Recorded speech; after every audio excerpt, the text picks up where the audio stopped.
friends, I'm Colonel Failure and this is Train Fever USA. We've reached the end of the road with this particular playthrough. I mean, it's 21-22, and the last 100 and some odd years have really passed by without an awful lot of new action going on. And this is largely because, I've been trying to get goods working and finally got that resolved, and then made a fairly catastrophic mistake with regard to replacing a lot of engines with this speed dance equivalent.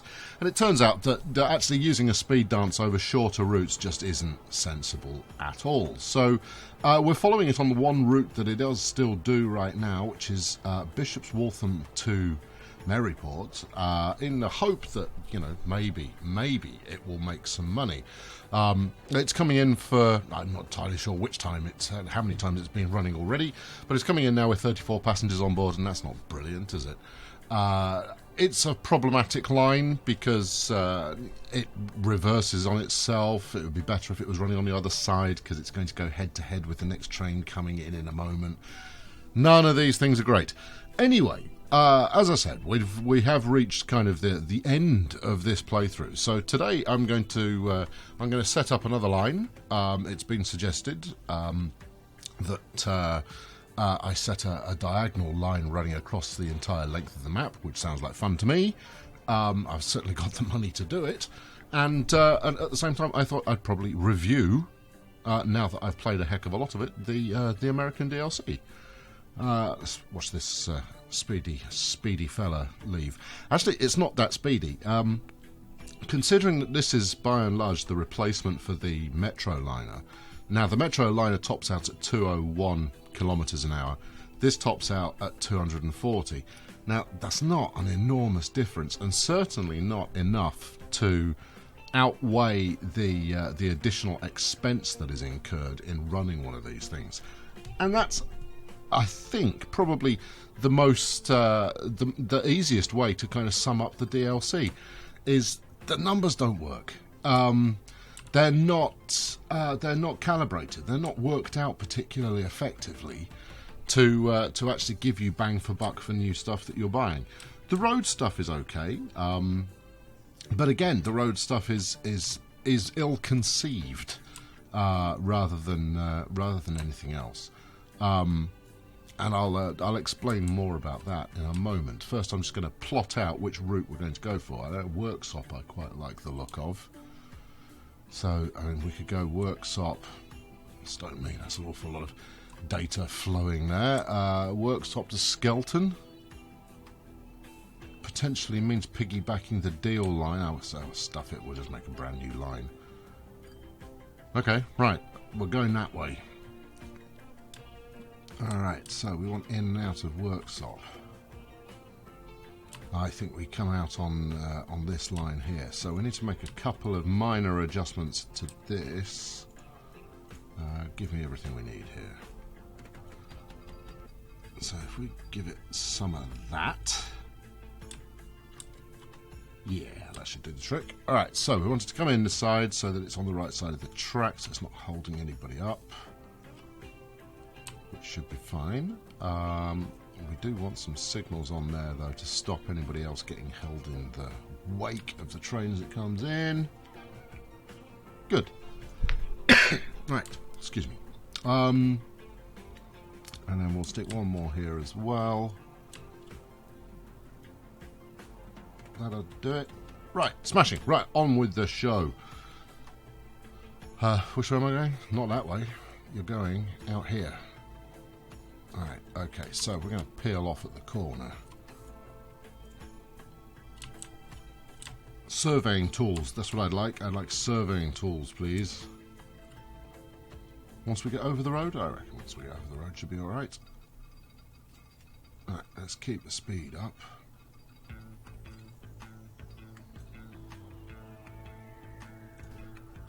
Rather like that.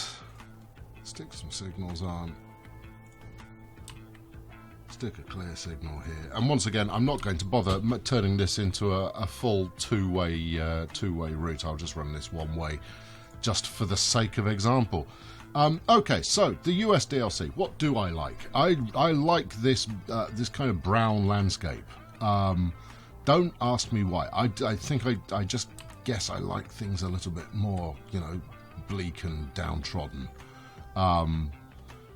There's no real no real rationale to it beyond that, but I quite like it. Partly because I think the European kind of greenness is rather more Technicolor than I'd usually go for. I'm gonna have to steer around the edge of here, hopefully not too aggressively. So I mean, I like the setting. When it comes to US trains, US transport generally, I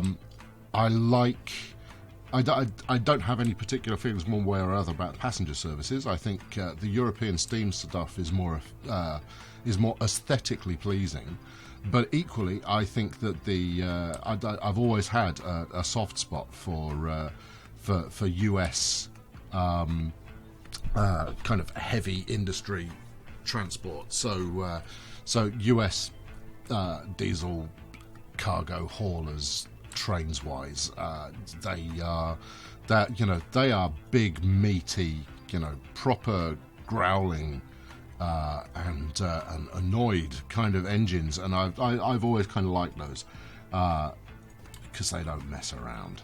I don't need to go that far. I do need a bit of bridge here. Hopefully we can get across in a single shot, rather like that. We don't need the bridge to be in the sky. There we go. That's good. So I mean, on the aesthetic side of things, I do like some of the engines that are being used. I think, as I said, I think British and European steam engines are more pleasing to the eye, but that's probably down to me being British in the first place. And having, grown up going along and seeing these things at fairs and what have you is, inevitably going to give me a soft spot in that area.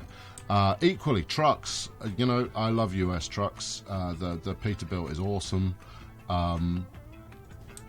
And I do like, I'm not going to be able to do this without actually referring to a depot of some description.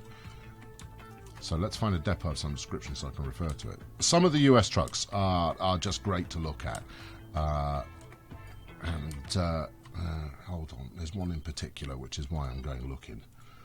Where are we? Buy road vehicles. The Studebaker. Love it. Absolutely love Studebaker. I think it's a glorious looking truck. But one of the problems is, why would you have... I mean, I get it on a model basis of having multiple different... Studebakers available to haul stuff around, but on a gameplay basis, it's just no fun. Having one that does oil, one that does goods, one that does raw materials, I get it, but it's no fun at all. I mean, it's not until you hit the Peterbilt and the Cascadia that the trucks kind of make sense. And actually, the trucks are reasonably well balanced for kind of cost to return.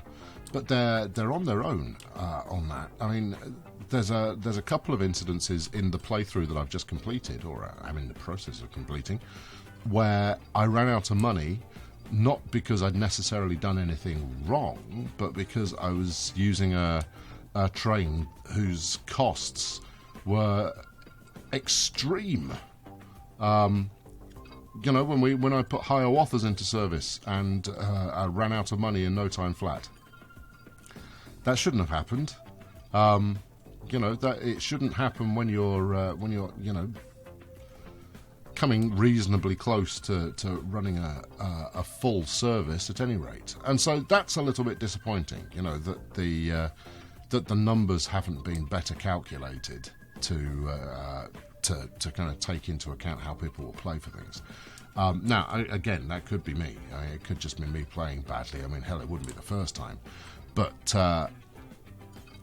it is a little bit disappointing to find that you're limited by the economics of certain trains and the way that they're manifested in the game as to whether you can actually use them or not.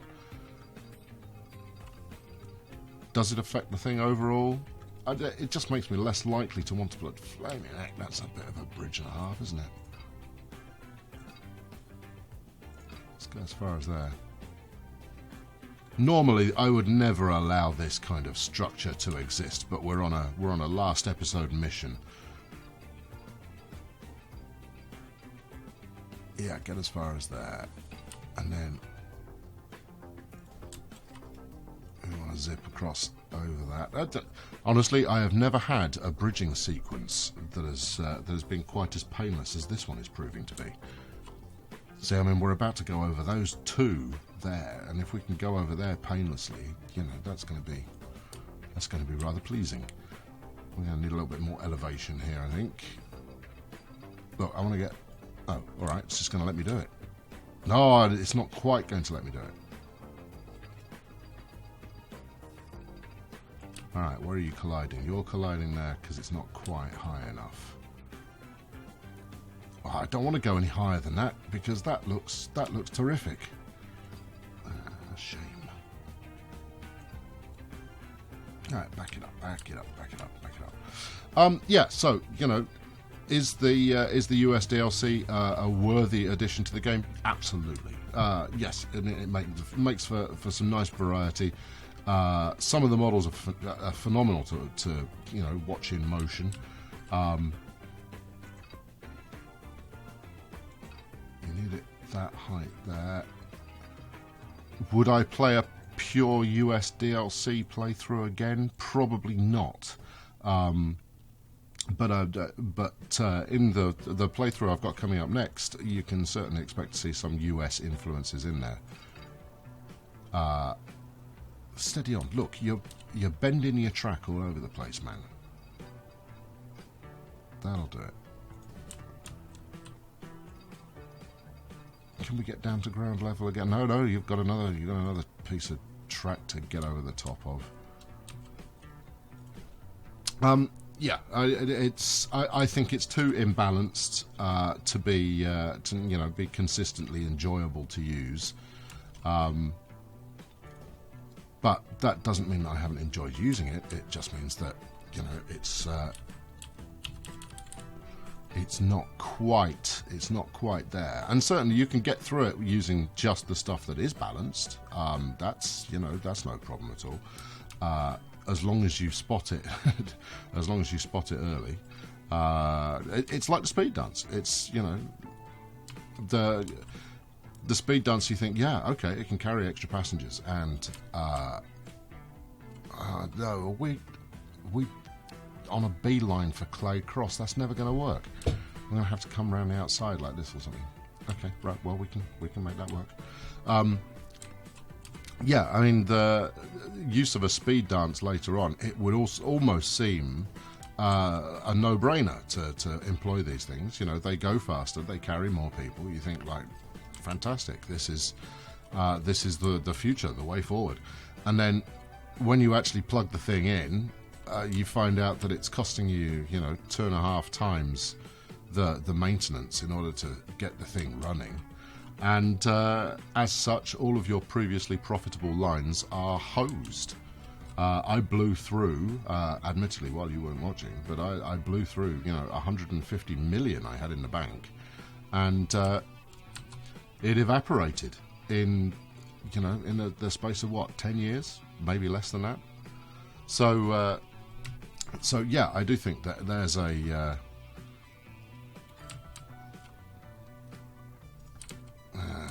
gonna have to delete this. I do think that there's a balancing act to be done there, and it does spoil the effect a little. But you know, as I mentioned before, the Hiawatha does exactly the same thing. Is, yeah, you kind of go like, oh, look at that, that's a glorious looking model. I'm going to put this into action immediately, and then you find out that the whole thing is ruining you. Not good at all.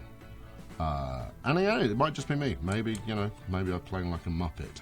Wouldn't surprise me. I do have Muppetry tendencies when it comes to some of the decision making that I do. What do you mean not enough space? Of course there's enough space.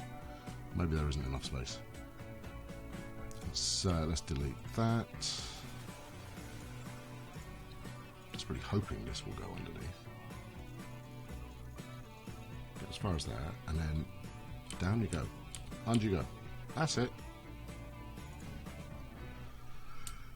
It's not glamorous, but at the moment we're now just working to get this built. And then I want to hang out at Maryport a little bit just to round things off, because you know that was our goal when starting. So, what am I talking about? Oh, I don't know, just talking nonsense really while I'm building this track.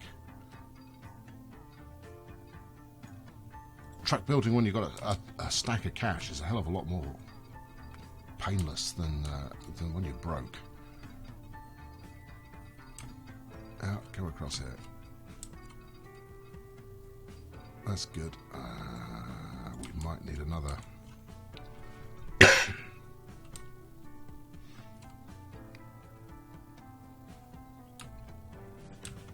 Alright, somehow we've got to merge onto that side in order to get our station. We can make that happen. I'm sure of it. Alright, let's go as far as there and then once again bridge the thing. And if you're only watching from this point onwards, I would normally never do this. Making ugly ass bridges all over the place. There's no goodness in that. Right, okay. Well, where are you colliding? I assume you're colliding with the road, but are you also colliding with the river? That would be, you know, fairly standard. Come on, give me a sign here. Bridge pillar collision. Okay, well, you know, we have the ability to get rid of the road. And actually, I should probably make mention of that. The ability to remove linking roads temporarily or even permanently is brilliant. Oh, goodness me. The difference that makes to playing the game cannot be stated strongly enough. I get why they didn't do it in the first place. I do get it.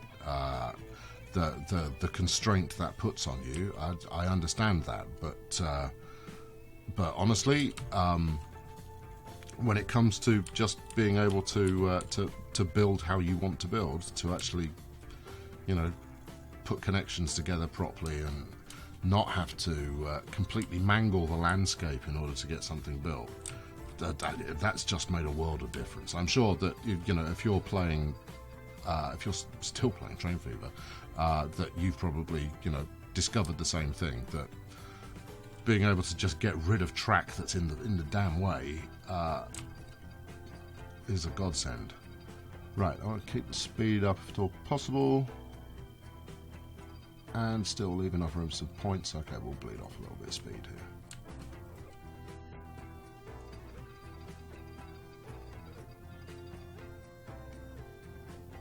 Actually, we'll merge this on at the last possible minute, because I'm not going to take it over to the other side of the track.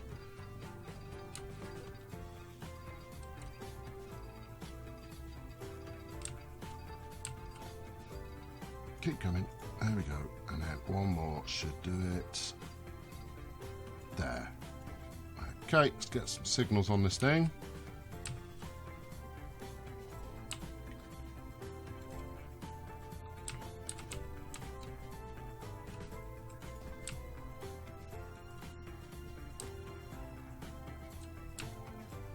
Oh, we need one more. That should do it.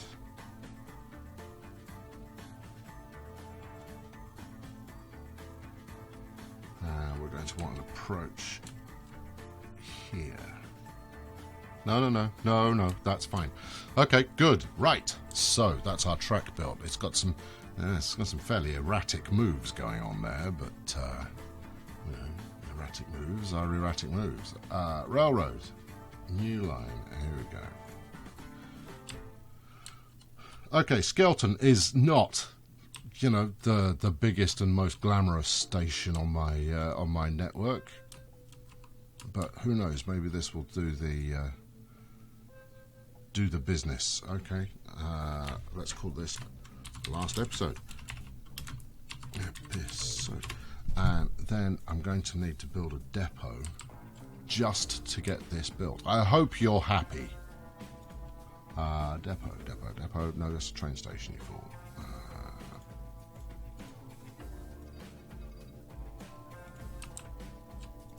Building depots like I just don't care. There we go. Right, so you buy me a train. Speedy the Dancer. This is the fastest thing there is, isn't it? Let's have a look at this. What else have we got here? 201. 217. I had a look at these as well, these HAPs, and by the time you've added coaches on, again, it's not. It just isn't economically viable. I mean, it could be that it's the Metroliner that's at fault. The Metroliners are so cost effective to run that you would be mad not to. I know. There you go. So. What you going to do? Right, set line, off you go. Let's watch this thing in motion when it comes out. Good, right, so that's that built. Let's, should we speed things up just a touch here, I think?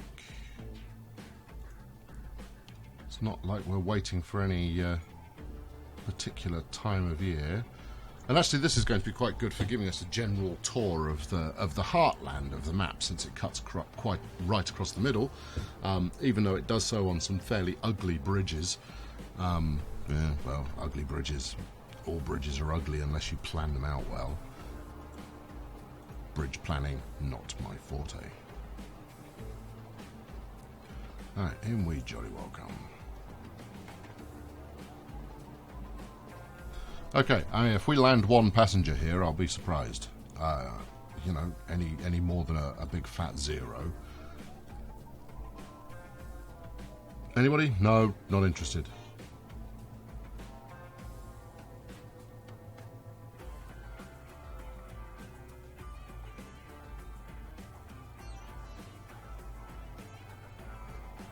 There we go. Be nice to see roads auto-update a little bit more effectively. I get that that sometimes, you know, if they've got a level crossing in the middle, it will throw them a touch, but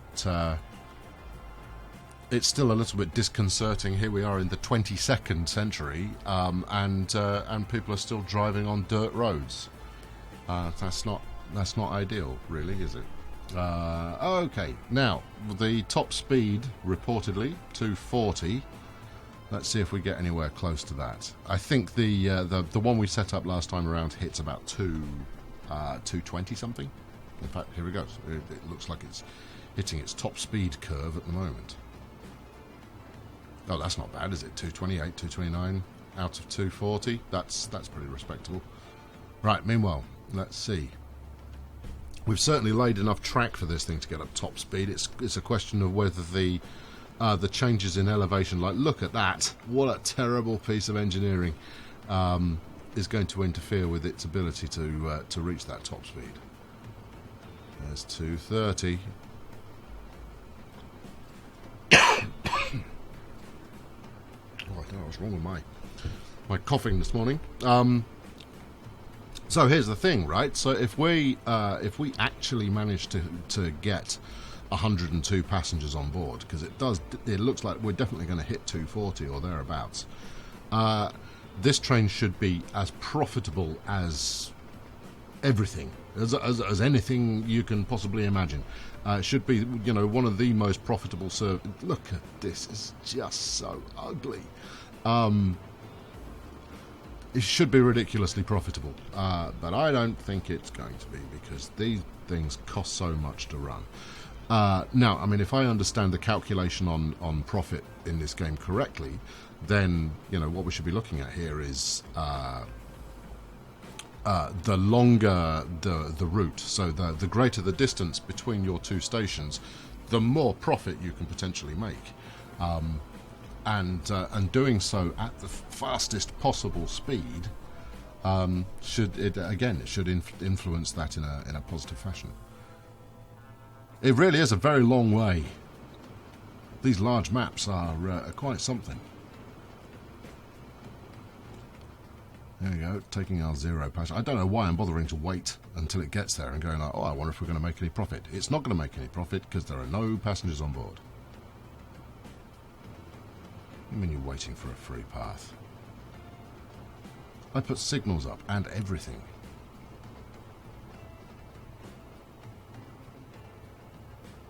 Who's in the way?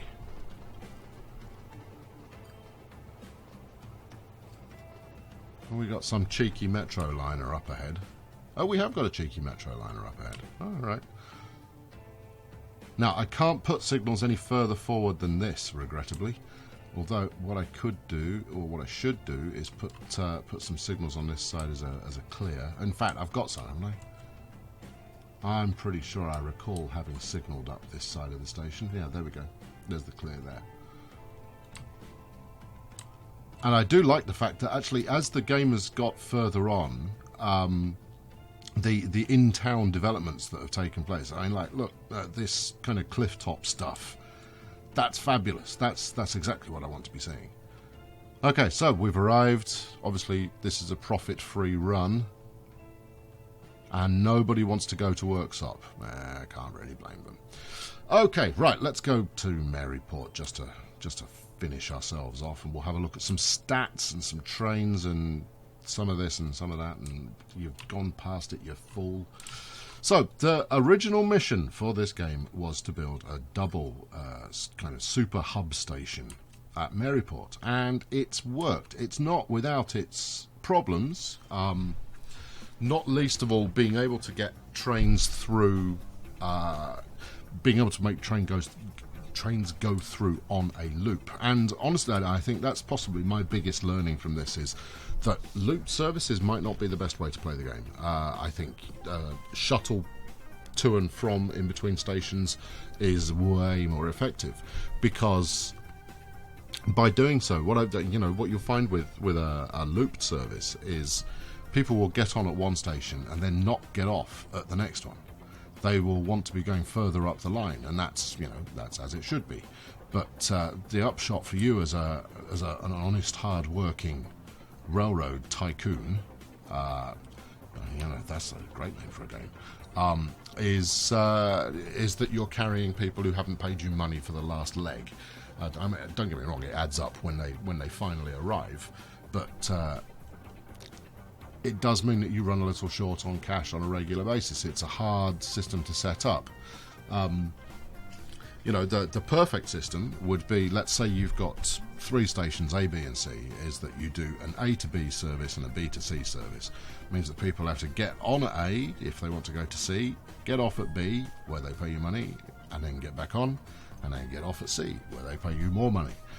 Double dip. I mean, don't get me wrong, that's playing the mechanics of the game a little, but that would be preferable in terms of making profit. And as you can see, I mean, we've got how many have we got? We've got like 2 what have we got? 2, 4, and then these have both got 3 on, so that's what's that? That's 10. And then we've got similar going on over here, so that's another 10. So it's like 24 trains, something like that, that pass through Maryport on a regular basis. And again, that was part of our original scheme. And as you can see, running on a big map, that doesn't mean that you constantly have action going on your track. Far from it, in fact. You get big ugly bits of track going over the middle of your map because someone suggested it as a bit of last episode hijinks.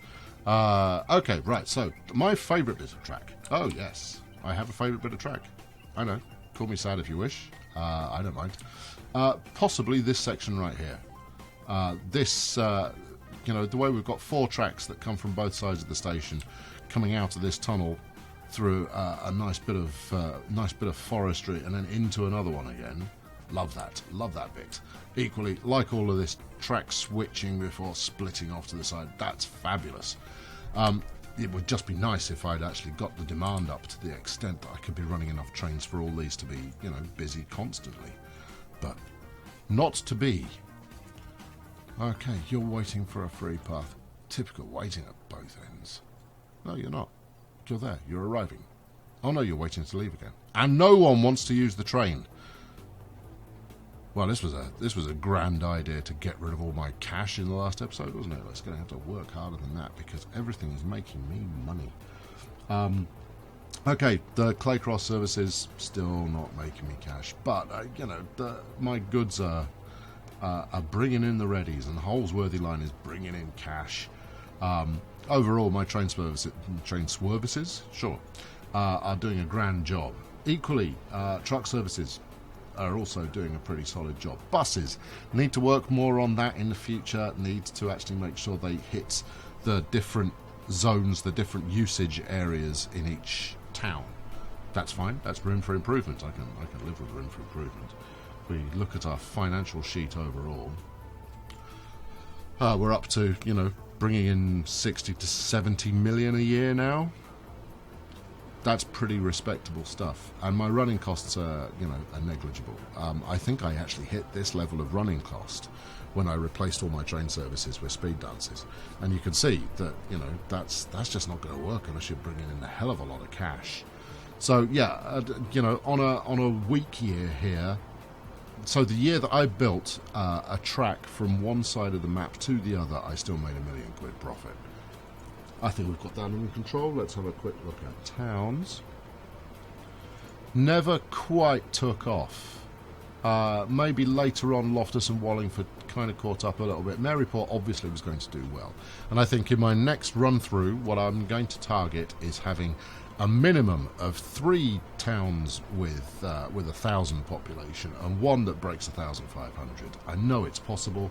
I've just got to target my goods and my growth effort in order to make sure that actually works.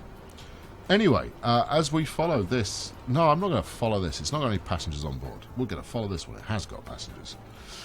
So there we go. That wraps it up for this playthrough. I hope you found it interesting. Certainly some of you have kept watching. I imagine largely to see me cock it up on a regular basis. But thank you very much for tuning in. I've been Colonel Failure. Leave a subscription. Have a subscribe. Subscribe to my channel. I like that stuff, and then you can see when you can get further involved. I was thinking of taking a break from Train Fever after this playthrough had finished, but from the instincts that I have flowing at the moment, I think I'm going to start another one straight away. So I expect to see that turning up very soon. Thanks very much for watching, and I'll catch up with you very soon. Cheerio.